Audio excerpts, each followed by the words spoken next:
अस्सलाम वालेकुम to everyone. कैसे हैं सब। आज वो टॉपिक है जो हर प्रोग्रामिंग लैंग्वेज के अंदर कॉमन होता है। जी हाँ, मैं बात करने लगा हूँ एरे की।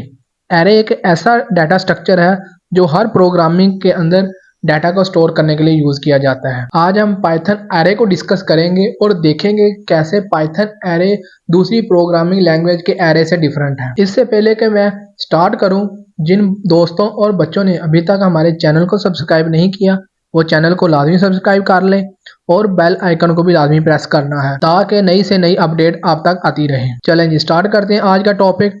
सबसे पहले एरे को देख लेते हैं। एरे क्या है? An array is a collection of atoms stored at contiguous memory location. मतलब ये है कि एरे एक एटम कलेक्शन है जिसके अंदर एटम को स्टोर करते हैं, और ये जितने भी हम एटम स्टोर करते हैं ये एक कंटीजियस मेमोरी लोकेशन के ऊपर स्टोर होता है। मतलब एक एटम के बाद दूसरा एटम अगली लोकेशन के ऊपर स्टोर होता है। अच्छा, इसमें डाटा एटम को फाइंड करना बहुत आसान है। वो इस तरह के जब आप सिंपल एरे के पहले इंडेक्स या पहले एटम को फाइंड कर लेते हैं वो किस लोकेशन के ऊपर मौजूद है, स्टोर है, तो उससे आप नेक्स्ट जितने एटम है उस स्टोर एरे के अंदर उन सबको वन बाय वन फाइंड कर सकते हैं आराम से।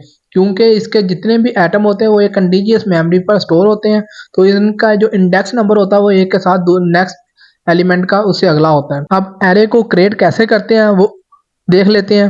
जल्दी से एडिटर को ओपन कर लें। तो मैं यहाँ पे आपको एरे को क्रिएट करना सिखाऊंगा।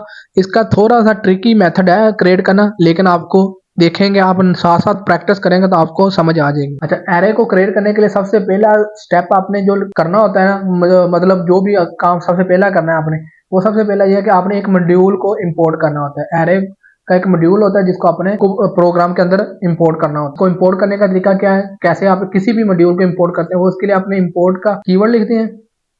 उसके बाद मैं यहाँ एरे लिखूंगा और ये हमारी एरे इसमें इंपोर्ट होगी। अच्छा, अब हम ना यहाँ पे ना कुछ जगह पे हम प्रोग्राम के अंदर जब मॉड्यूल को हम लिखते हैं तो उसका ना नाम थोड़ा कम्प्लेक्स होता है। यहाँ पे एरे इतना कम्प्लेक्स नहीं लग रहा, मतलब डिफिकल्ट नहीं लग रहा तो यूज करने में, लेकिन इसको शॉर्ट फॉर्म में भी हम लिख सकते हैं। उसके लिए आपने एज का कीवर्ड लिखना, उसके अंदर आप जो भी नाम है। यहाँ पे मैं एरे को शॉर्ट फॉर्म में ARR लिख लेता हूँ। ये हमारी एरे इंपोर्ट हो गई है प्रोग्राम में। अब हम कैसे एक एरे क्रिएट बनाते हैं, उसके लिए आपने एक वेरिएबल एरे का नाम रखना है, फिर इक्वल का साइन, फिर आपने एरे जो मॉड्यूल यूज किया मैंने शॉर्ट फॉर्म में लिखा हुआ है वो यूज। उसके बाद आपने एरे का नाम पूरी एरे लिखनी है, एरे फंक्शन। तो इसके अंदर सबसे पहले एरे का फंक्शन यूज करते हैं। फंक्शन या मेथड बोल सकते हैं आप हैं। इसमें आर्गूमेंट देने होते हैं। आर्गूमेंट इसमें सबसे पहले एक डाटा टाइप आती है, फिर उसके अंदर आपने वैल्यू देनी होती है। डाटा टाइप यहाँ पे आपने कोलन के अंदर दे दिया, मतलब कोट्स के अंदर देनी होती है, वो स्ट्रिंग टाइप होती है। यहाँ पे मैं इंटीजर देता हूँ, फिर कोलन सॉरी कोमा, कोमे के बाद आपने यहाँ पे स्क्वायर ब्रैकेट के अंदर वैल्यू देनी होती है। ये हमारी एक एरे क्रिएट हो गई फुल। अब मैं आपको यहाँ पे ना टाइप के फंक्शन से बताता हूँ कि किस क्लास से बिलोंग करते हैं।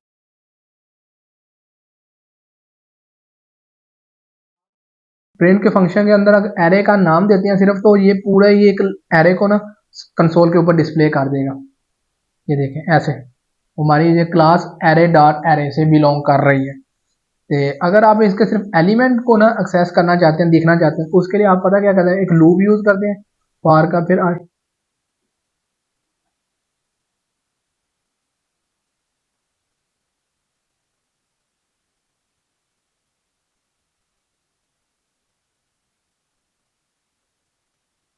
ऐसे आप किसी भी एरे के एलिमेंट को प्रिंट कर सकते हैं कंसोल के ऊपर। और ये था कि कैसे हम एक एरे को क्रिएट करते हैं। तो यहाँ पर ना आपकी स्क्रीन के ऊपर ना एक टेबल शो हो रहा है जिसमें ना बताया गया है कि कौन कौन सी डाटा टाइप है जिनको हम एरे में यूज करते हैं और उनके कौन कौन से सिंबल है जिनको यूज करते हैं। यहाँ पर देखिए मैंने आई सिंबल को यूज किया, ये इंटीजर को प्रेजेंट कर रहा है।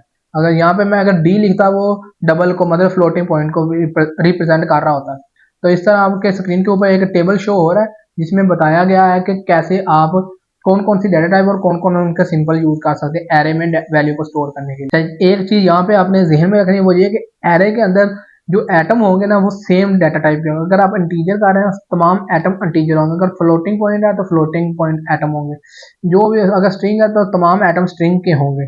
तो इस तरह आप एरे के अंदर जितने भी आइटम स्टोर करना चाहते हैं वो सेम डाटा टाइप से बिलोंग करते हो। अब हम देख लेते हैं एरे के अंदर एलिमेंट को कैसे ऐड करते हैं। एरे में एलिमेंट को ऐड करने के लिए ना वो ऐड करने के लिए बिल्ट इन फंक्शन यूज करते हैं।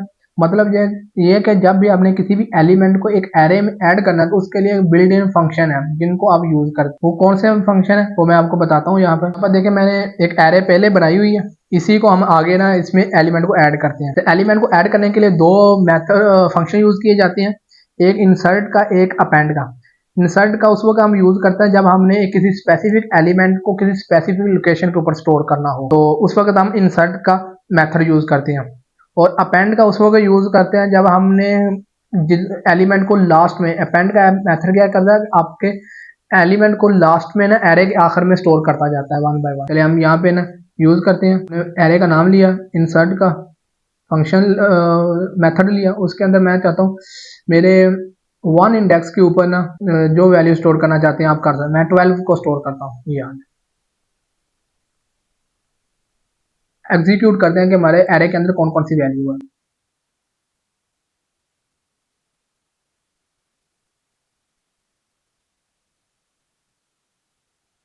तो ये मैं ना लास्ट में प्रिंट का फंक्शन इसलिए लिख रहा हूँ कि कि एक आखिर पर ना जब हमारा लूप एग्जीक्यूट हो, मतलब कंप्लीट हो, उसके बाद एक ब्लैंक लाइन एग्जीक्यूट हो, मतलब एक लाइन ना अजाफी वहाँ पे डिस्प्ले एग्जीक्यूट हो। हमारी जहाँ पे एरे पहले देखे 1 2 3 4 5 था, मैंने ना वन इंडेक्स के ऊपर ना 12 को स्टोर किया। उसने क्या किया, जो पहले से मौजूद है उस इंडेक्स के ऊपर उनको आगे शिफ्ट कर दिया वैल्यू को, उस वन इंडेक्स के ऊपर 12 को स्टोर कर दिया। जीरो से हमेशा स्टार्ट होती है, लेफ्ट से अगर आप एरे को रीड करना चाहते हैं तो जीरो से स्टार्ट होता है, जीरो इंडेक्स। अब अपेंड का फंक्शन देख लेते हैं। अपेंड का फंक्शन क्या करता है।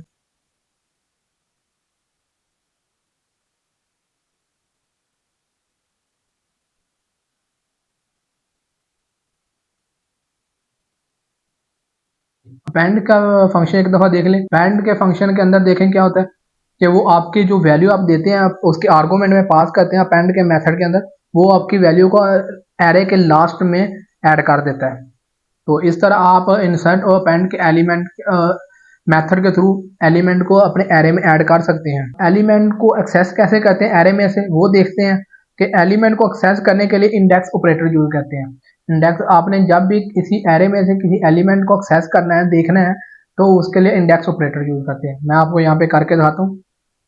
आपने प्रिंट का फंक्शन लिखना है, फिर आपने एरे का नाम लिखना है, फिर स्क्वायर ब्रैकेट लिखनी है, उसके अंदर आपने इंडेक्स नंबर लिखना है। अच्छा मैं ज़ीरो पे देखना चाहता हूँ, और फिर मैं चाहता हूँ कि सॉरी यहाँ पे ना एक चीज़ हमने, ये एरे का नाम आएगा लाजमी, एरे का नाम, उसके अंदर मैं थ्री इंडेक्स देखना चाहता हूँ। ये देखेंगे मैंने देखा जीरो इंडेक्स के ऊपर वन वैल्यू हमारी स्टोर है और थ्री इंडेक्स के ऊपर फोर वैल्यू स्टोर है। आप यहाँ से काउंट कर सकते हैं, 0 1 2 3 4, 0 1 2 3, थ्री के ऊपर फोर हमारा है और जीरो के ऊपर वन है। इस तरह आप एरे में से एलिमेंट को एक्सेस कर सकते हैं। अब एलिमेंट को एरे में से रिमूव कैसे करते हैं वो देखते हैं। और एलिमेंट को एरे में से रिमूव करने के लिए दो मेथड यूज किए जाते हैं, एक रिमूव का एंड एक पॉप का। हम मैंने पिछली वीडियो के अंदर जो डाटा स्ट्रक्चर के हमने लिस्ट, टपल और डिक्शनरी को देखा था, उसके अंदर भी ये मेथड यूज किए जाते हैं जब आपने एलिमेंट को रिमूव करना होता है किसी भी डाटा स्ट्रक्चर से। तो यहाँ रिमूव का मेथड उस वक्त हम यूज करते हैं जब आपने किसी स्पेसिफिक वैल्यू को रिमूव करना है जो आपको पता हो। अगर ये उस वक्त फेल हो जाता है जब आपको आप ऐसी वैल्यू इसके आर्गूमेंट में पास करते हैं जो हमारे एरे के अंदर मौजूद नहीं है, तो वो फिर हम पोप के मेथड को दो तरीके से यूज किया जाता है। एक ऐसे कि आप इसमें के अंदर कोई आर्गूमेंट नहीं पास करते, विदाउट आर्गूमेंट का अगर आप इसको एग्जीक्यूट कर रहे हो तो ये आखिर में से आपकी वैल्यू को रिमूव कर रहा है। अगर आप इसके अंदर किसी आर्गूमेंट पास कर रहे हैं तो मतलब इंडेक्स नंबर दे रहे हो, उस इंडेक्स के ऊपर जो वैल्यू स्टोर होगी उसको रिमूव कर देगा। हम दोनों तरीकों से करके देख रहे हैं। सबसे पहले हम रिमूव का मेथड यूज करते हैं।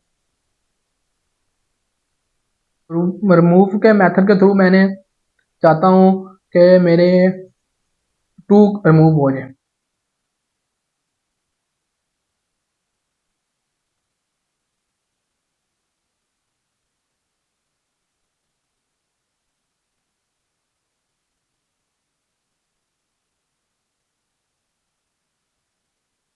ये देखें, मैंने रिमूव के मेथड के थ्रू टू को रिमूव करना चाहता था, वैल्यू को रिमूव करना चाहता था, उसने टू को रिमूव कर दिया। हम देखते हैं पॉप का मेथड। पॉप के मेथड के थ्रू हम देखते हैं कैसे हम वैल्यू को रिमूव करते हैं। पहले हमने पॉप का विद आउट आर्गूमेंट पास करते हैं, देखते हैं क्या वैल्यू रिमूव होती है। फिर हम पॉप में के आर्गूमेंट के साथ पॉप को आर्गूमेंट के साथ यूज करते हैं। तो मैं यहाँ पे ना कौन सा इंडेक्स की वैल्यू रिमूव करना चाहते हैं आप? मैं चाहता हूँ इंडेक्स, या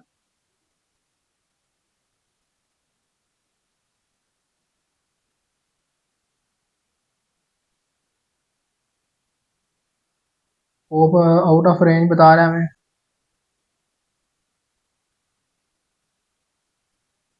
ये देखें, सबसे पहले मैंने पॉप का मेथड यूज किया, उसने लास्ट में से 5 को रिमूव कर दिया।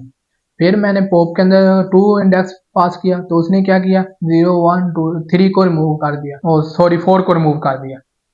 टू इंडेक्स के ऊपर जो वैल्यू थी उसको रिमूव कर दिया, क्योंकि टू को यहाँ से हमने रिमूव किया तो हमारे पास टू इंडेक्स के ऊपर क्या आ रहा था, 4। 1 0 1 और 2 के ऊपर 4 आ रहा था, इसलिए उसने 4 को यहाँ से रिमूव कर दिया। तो इस तरह आप रिमूव एंड पॉप के मेथड के थ्रू एलिमेंट को रिमूव कर सकते हैं एक एरे में से। अब हम एलिमेंट को सर्च करने का कॉन्सेप्ट देख लेते हैं, कैसे आप एक एरे में से किसी स्पेसिफिक एलिमेंट को सर्च कर सकते हैं। उसके लिए आप एक बिल्ट इन मेथड यूज करते हैं इंडेक्स का, जिसके थ्रू आप एक किसी स्पेसिफिक इंडेक्स की वैल्यू दे एक स्पेसिफिक वैल्यू देते हैं, वो बता देता है रिटर्न में, वो आपको बताता है कि आपकी ये वैल्यू किस इंडेक्स के ऊपर स्टोर है। मैं आपको यहाँ पे करके दिखाता हूँ। उसके लिए आपने प्रिंट का फंक्शन लिखना, फिर उसके अंदर इंडेक्स का मेथड यूज करना, फिर उसके में आपने आर्गूमेंट पास किस वैल्यू को देखना चाहते हैं, 4 को मैं देखना चाहता हूँ किस इंडेक्स के ऊपर स्टोर है। तो हम एग्जीक्यूट करते हैं, ये देखें 3 इंडेक्स के ऊपर गिनती, आप यहाँ से काउंट करें इसको, 0 1 2 3 के ऊपर हमारा 4 जो आप उसको इंडेक्स मेथड को एक वैल्यू देते हैं, वो वैल्यू के जब आप उसको वैल्यू देते हैं, वो रिटर्न में आपको उसका इंडेक्स देता है कि इस इंडेक्स के ऊपर आपकी वैल्यू स्टोर है। तो ये थी हमारी वीडियो के एरे क्या है, कैसे हम क्रिएट करते हैं और कौन कौन से इसके ऊपर ऑपरेशन परफॉर्म करते हैं। उम्मीद है आपको अच्छे से समझ आया होगा, और इसी के साथ हमें दी इजाज़त। Thank you, best of luck.